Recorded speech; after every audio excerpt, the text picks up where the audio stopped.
I'm here to review The Walking Dead episode 7 titled Cross.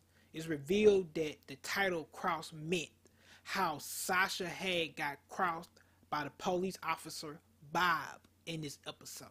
I love the writing for Father Gabriel's scene. It has so much meaning to it. When Father Gabriel was in the church and he was looking at everybody in the church, you can see a man from his vision, from his standpoint. When he was looking at everybody, you saw a man saying, you know what?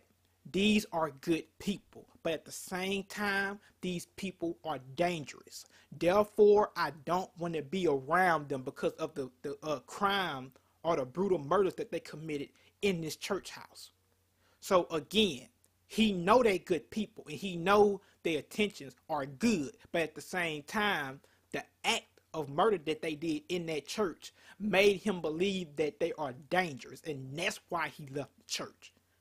Now, when Carl was trying to teach him how to protect himself, I love that scene. It showed character progress with Carl. But at the same time, the way Father Gabriel was looking at him, I can tell you what was going through his head. When Carl was telling him about the machete and Father Gabriel picks up the machete, Carl tells him sometimes you got to stab the zombies a little bit harder through the skull because sometimes it be hard. So sometimes you got to push harder to pierce their skull.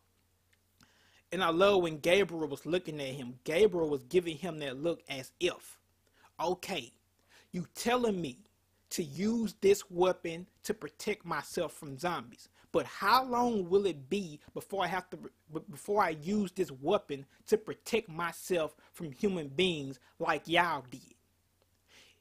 And as I said before, Father Gabriel is a man of God. Now, what's in the Bible? Thou shalt not kill. He believes in the Bible. His beliefs come from the Bible, everything. He lived his life off of the Bible. So therefore, that's what he was thinking when he was looking at Carl.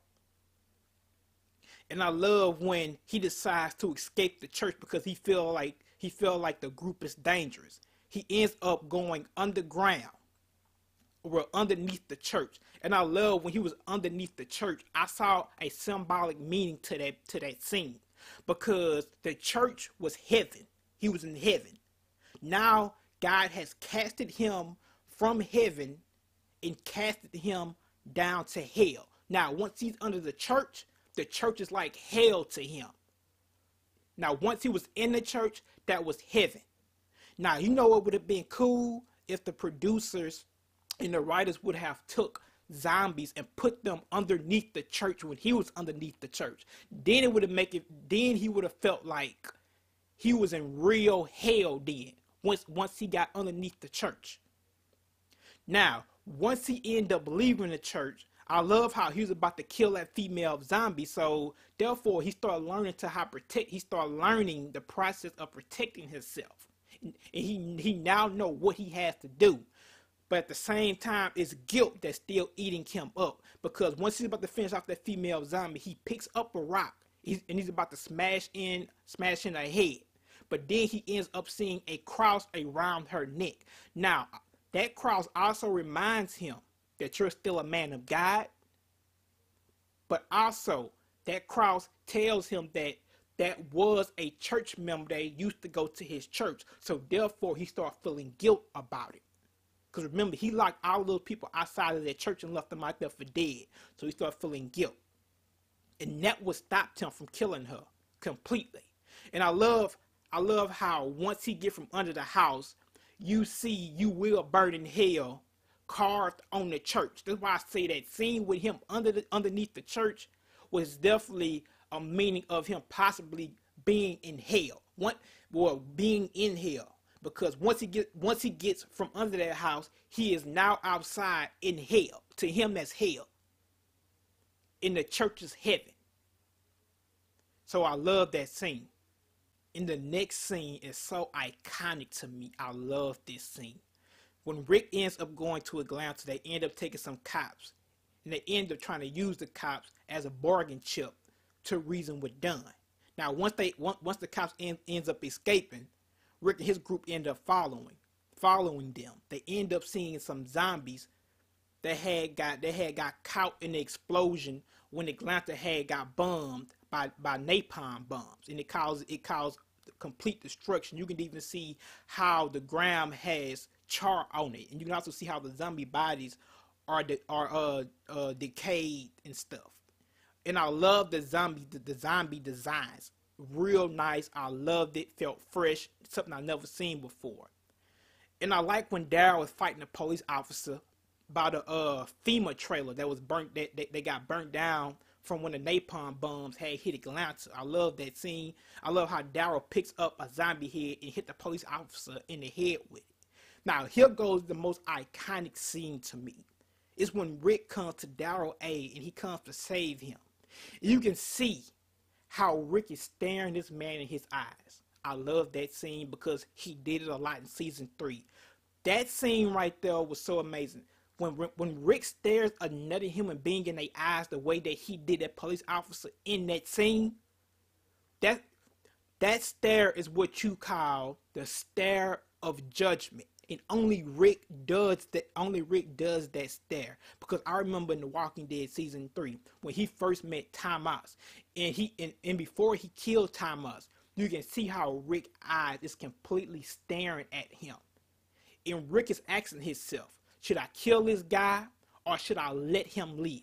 And we saw what happened once Rick had made his decision. He ends up killing Thomas. And also,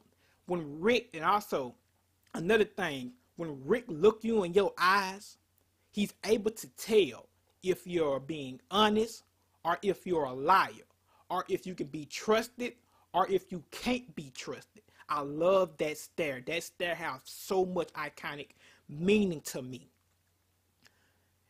And you can see how the camera zooms in every time you see Rick do that. Even in season 3, the camera zooms in on Rick's eyes, and you can just see it. You can see him judging.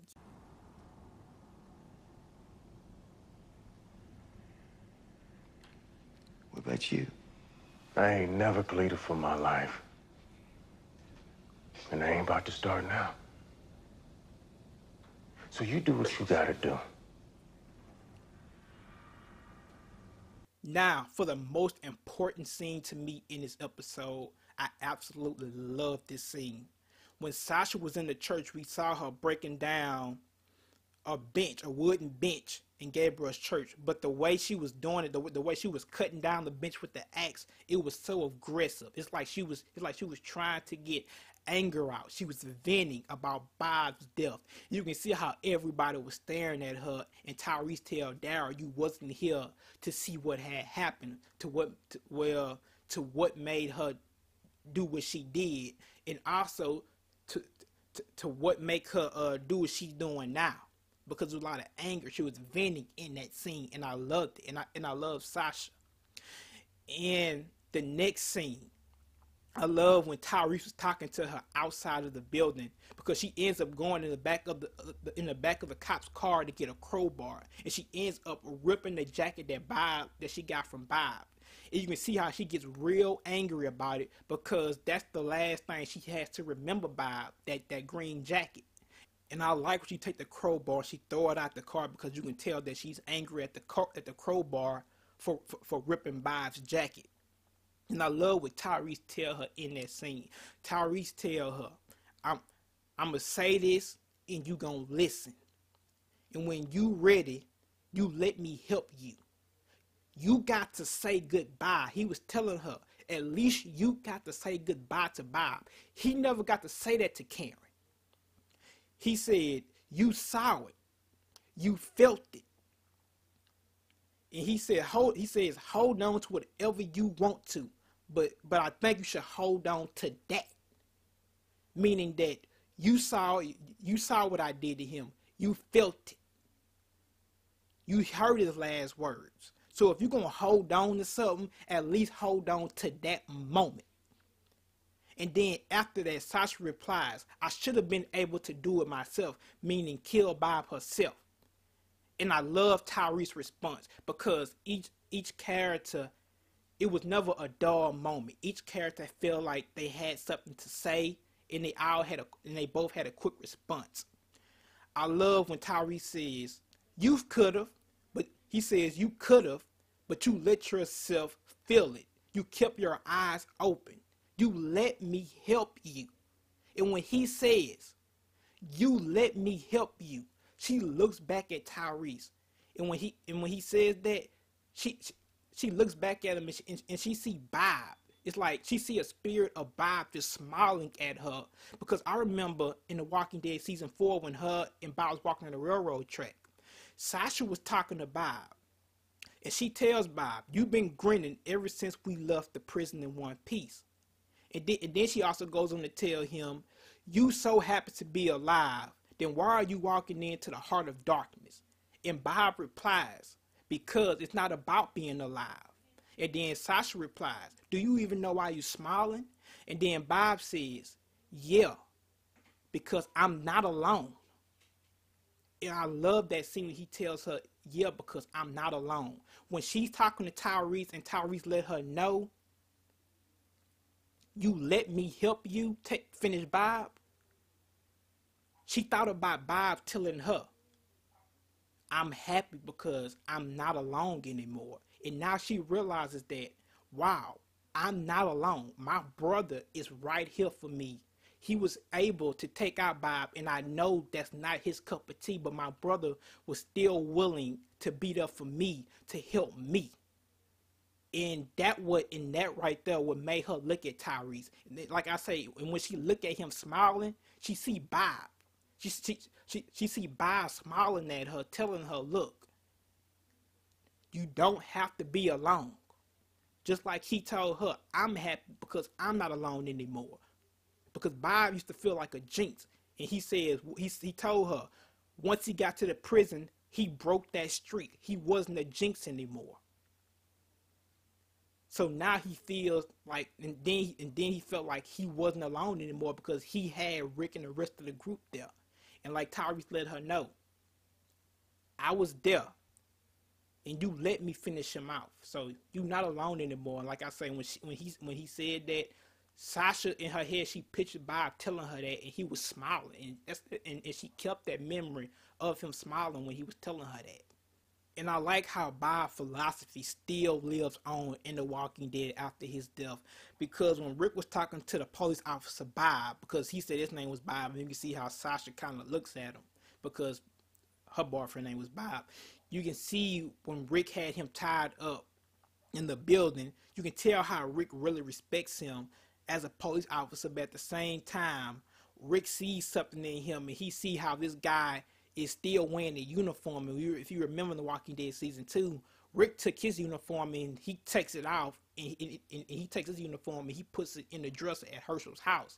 Therefore saying that I'm not a real police officer anymore. I don't stand for justice no more. But you can see how Rick still sees justice in this guy. So therefore the guy is relatable to him a little bit. You can see how Rick respects him. And Rick asks him, do you need anything before I leave? And then Bob tells him some water.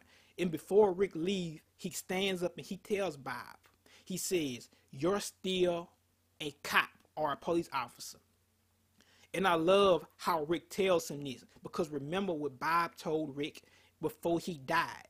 Bob was smiling, and he tells Rick, nightmares end. They don't end who you are. Just because you going through nightmarish moments, once the nightmare is over, don't let that nightmare consume your humanity.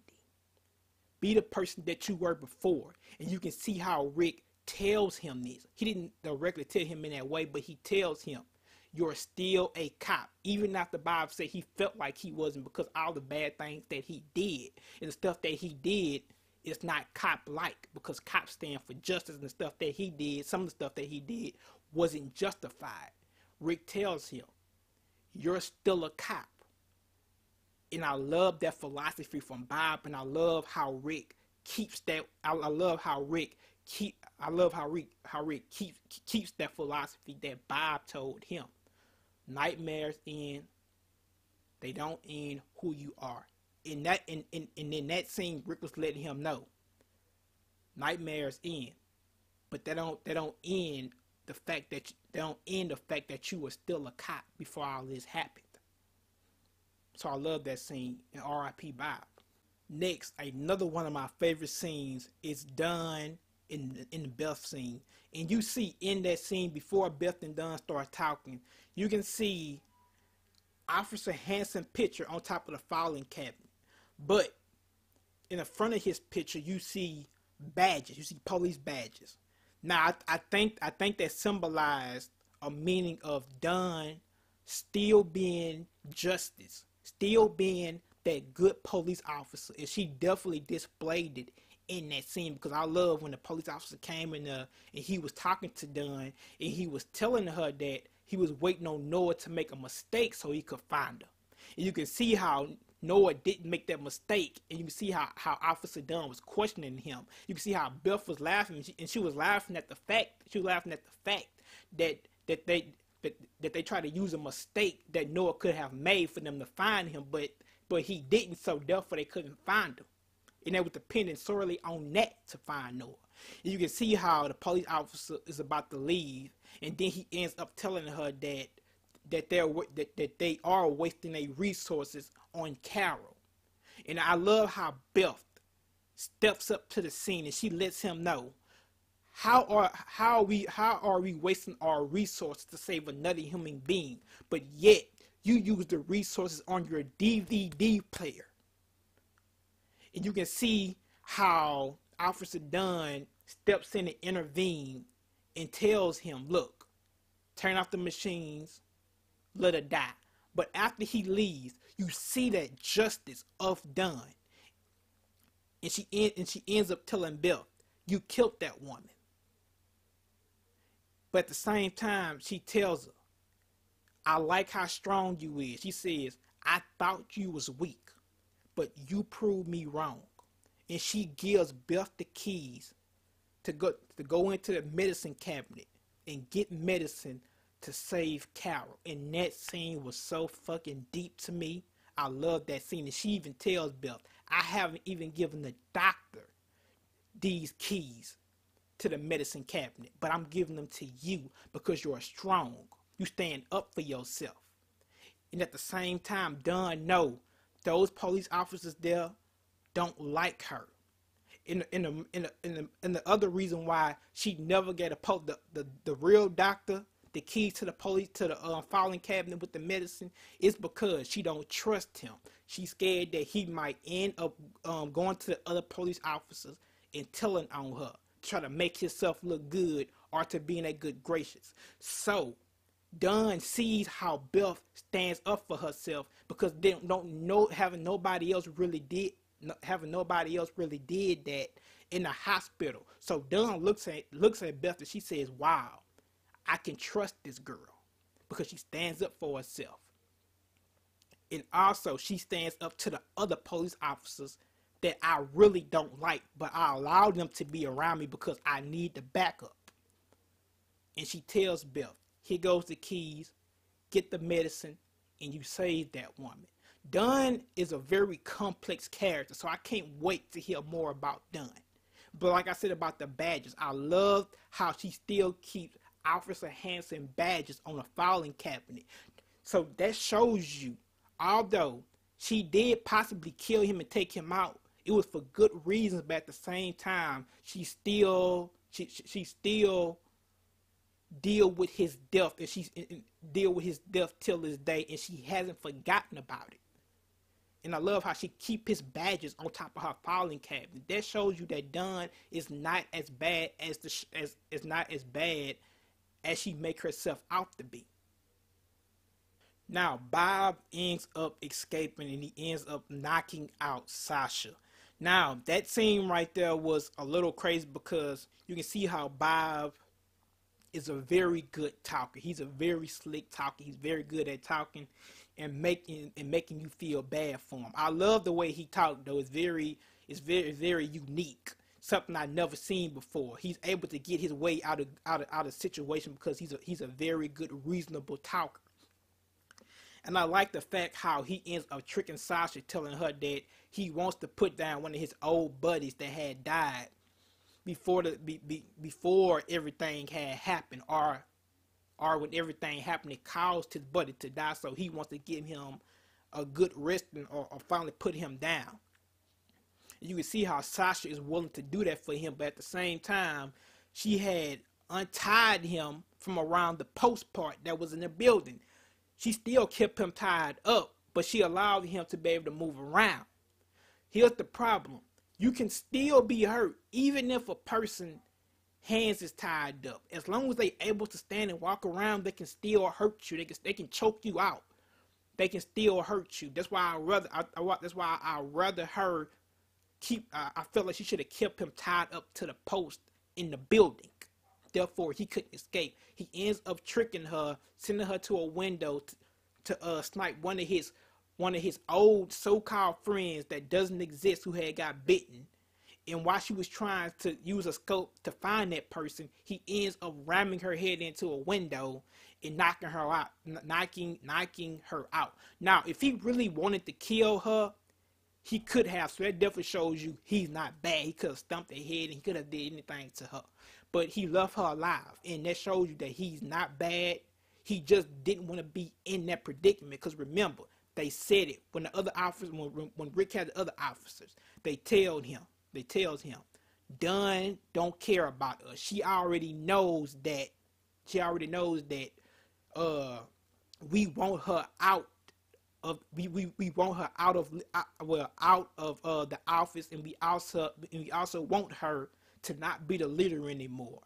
So if you try to use us as a bargaining chip, most likely she won't agree with it, and she will have us killed, because by having us killed, we are the threats to her now.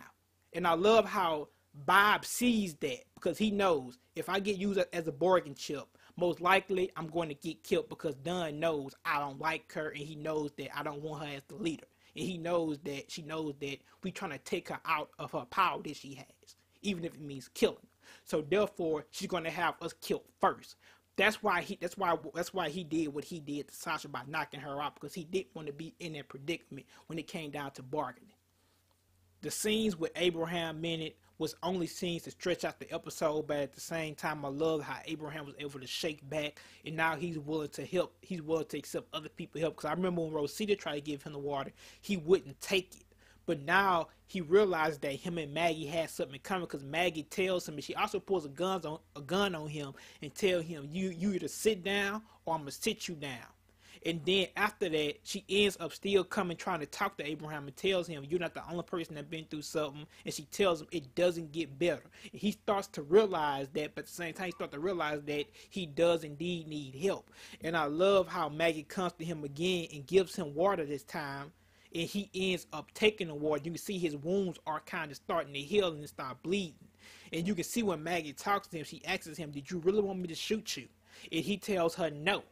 He really wanted to live, and he wants to live. And now, like I said, he wants to live now. I love that scene. In the fishing scene with Glenn and stuff, it was definitely it definitely barred down some of the intense moments of why I loved it. It was a fun scene with that scene. It wasn't so intense. We don't need intense scenes all the time. So I definitely enjoyed this episode. It was pretty good character build up and the story build up. So remember to give me a thumbs up on the video and share the video, and have a blessed day in peace.